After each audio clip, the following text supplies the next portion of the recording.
Hi friends, welcome back to my channel. ഇന്ന് ഞാൻ നിൽക്കുന്നത് ചിദംബരം ക്ഷേത്രത്തിലാണ്. ചിദംബരം ക്ഷേത്രത്തിൻ്റെ മറ്റൊരു പേരാണ് നടരാജ ക്ഷേത്രം. ഇത് തമിഴ്നാട്ടിലെ ക്ഷേത്ര നഗരമായ ചിദംബരത്തിൻ്റെ ഹൃദയഭാഗത്താണ് ഈ ക്ഷേത്രം സ്ഥിതി ചെയ്യുന്നത്. അത്യത്ഭുതകരമായൊരു ക്ഷേത്രമാണ്. ഇതിൻ്റെ അകത്തേക്ക് നമുക്ക് പ്രവേശിക്കാൻ കഴിയില്ല.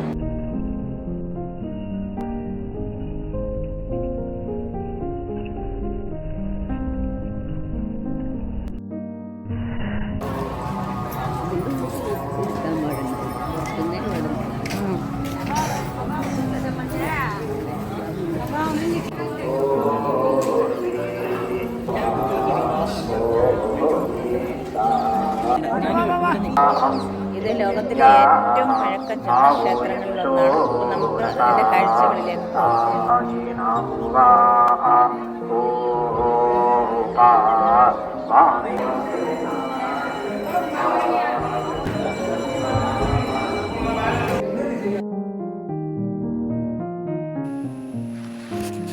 കലയും ആധ്യാത്മികതയും സൃഷ്ടിവൈഭവവും ദൈവികത്വവും ചിത്രഭംഗിയും ശില്പഭംഗിയും ചലനപ്രവേഗമായ നൃത്തഭാവവും ഇതിലൊക്കെ ഉപരി ഭക്തസഹസ്രങ്ങൾക്ക് അനുഗ്രഹവർഷവും ചൊരിയുന്ന ദില്ലി നടരാജ ക്ഷേത്രം എന്ന ചിദംബര ക്ഷേത്രത്തിൻ്റെ കാഴ്ചകളിലാണ് നമ്മളിപ്പോൾ കാണുന്നത്.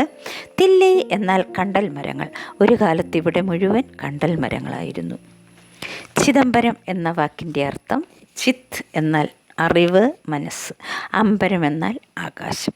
വിജ്ഞാനത്തിൻ്റെ അതിരുകളില്ലാത്ത ആകാശം, വിജ്ഞാനത്തിൻ്റെ അതിരുകളില്ലാത്ത ഒരു പുണ്യസങ്കേതമാണ് ഈ ചിദംബരം പഞ്ചഭൂത ശിവക്ഷേത്രം.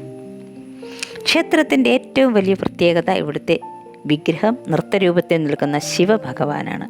എല്ലാ വർഷവും നാട്യാഞ്ജലി നൃത്തോത്സവം നടക്കുന്ന ഇടം കൂടിയാണ് ഈ ക്ഷേത്രാങ്കണം.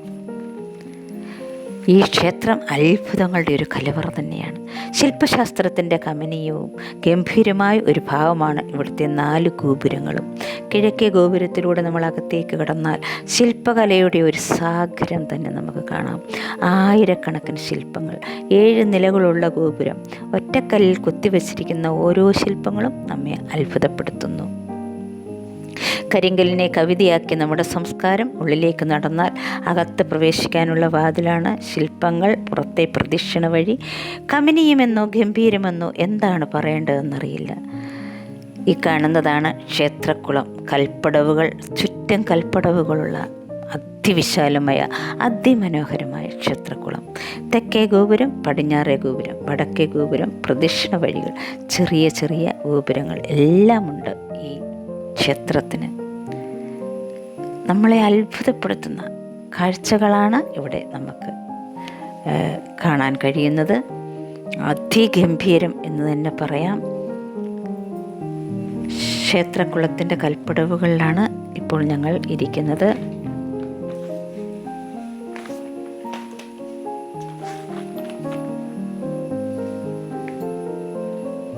ഭരതമുനിയുടെ നാട്യശാസ്ത്രത്തിൽ വിവരിച്ചിട്ടുള്ള 108 നാട്യഭാവങ്ങളെ അവതരിപ്പിക്കുന്ന ശില്പങ്ങൾ കൊത്തിവച്ച കിഴക്കേ ഗോപുരമാണിത്. ഇത് ഗോശാലയാണ്. ഇവിടെയൊന്നും നമുക്ക് അകത്ത് പ്രവേശനമില്ല. ഞാൻ പുറത്തു നിന്നാണ് ഈ വീഡിയോ ചെയ്തത്. ചോള രാജവംശകാലത്ത് പണി കഴിപ്പിച്ചതാണ് ഈ ക്ഷേത്രം. ഇത്ര ഗംഭീരമായി പൂർണ്ണതയോടെ പ്രകൃതിയോട് മണ്ണിനോട് ഇഴുകിച്ചേർന്ന നിർമ്മാണത്തോടെ പ്രകാശമാനമായി നിൽക്കുന്ന ഈ ക്ഷേത്രം ഒന്ന് കാണുവാൻ മോഹിക്കാത്ത ആരും ഉണ്ടാകില്ല. ഇത് പ്രദക്ഷിണ വഴിയിലുള്ള ചെറിയ ചെറിയ ഗോപുരങ്ങളാണ് നമ്മളിപ്പോൾ കാണുന്നത്. ഏത് നിരീശ്വരവാദിയെയും ഭക്തനാക്കുന്ന ഒരു അന്തരീക്ഷം. പ്രിയരെ, അതിഗംഭീരമായ കാഴ്ചകളാണ് നമുക്കിവിടെ കാണാൻ സാധിക്കുന്നത്, ഞാനിപ്പോൾ നിൽക്കുന്നത് ക്ഷേത്രത്തിൻ്റെ പ്രദക്ഷിണ വഴിയിലാണ്. അപ്പോൾ അനന്തജ്ഞാനത്തിൻ്റെ ആകാശമായ ഈ മഹാത്ഭുതത്തിൻ്റെ കാഴ്ചകൾ നിങ്ങളെയും അത്ഭുതപ്പെടുത്തിയിട്ടുണ്ട് എന്ന് കരുതുന്നു. അതിശയകരമായ കാഴ്ചകളടങ്ങുന്ന വീഡിയോയുമായി വീണ്ടും എത്താം എന്ന പ്രതീക്ഷയോടെ തൽക്കാലം വിട പറയുകയാണ്. സപ്പോർട്ട് ചെയ്യുക, സബ്സ്ക്രൈബ് ചെയ്യുക, ഷെയർ ചെയ്യുക. Okay, by.